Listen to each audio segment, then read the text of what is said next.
Hello friends, welcome back to channel महापुरुषों की बातें। भागवत जी के प्रथम स्कंद के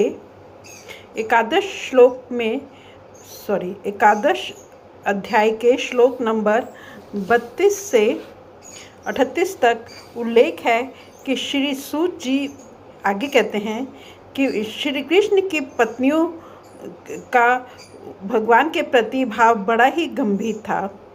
उन्होंने पहले मन ही मन, फिर नेत्रों के द्वारा, तत्पश्चात पुत्रों के बहाने शरीर से उनका आलिंगन किया।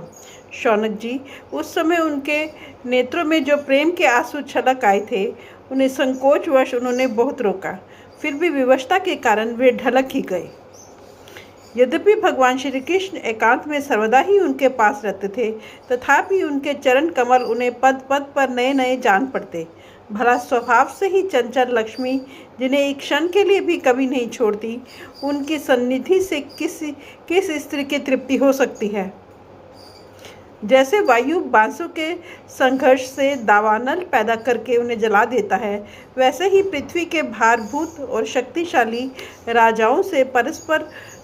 राजाओं में परस्पर फूट डालकर बिना शस्त्र ग्रहण किए ही भगवान श्री कृष्ण ने उन्हें कई अक्षौहिणी सेना सहित एक दूसरे से मरवा डाला और उसके बाद आप भी उपराम हो गए।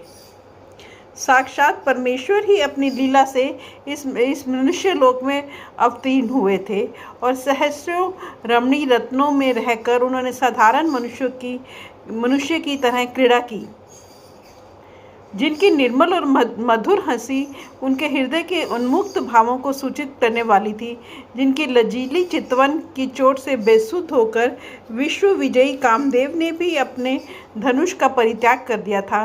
वे कामनियाँ अपने काम विलासों से जिनके मन में तनिक भी क्षोभ पैदा नहीं कर सकी, उन असंग भगवान श्री कृष्ण को संसार के लोग अपने ही समान कर्म करते देखकर आसक्त मनुष्य समझते हैं। यह उनकी मूर्खता है। यही तो भगवान की भगवत्ता है कि वे प्रकृति में स्थित होकर भी उसके गुणों से लिप्त नहीं होते, जैसे भगवान की शरणागत बुद्धि अपने में रहने वाले प्राकृत गुणों से लिप्त नहीं होती।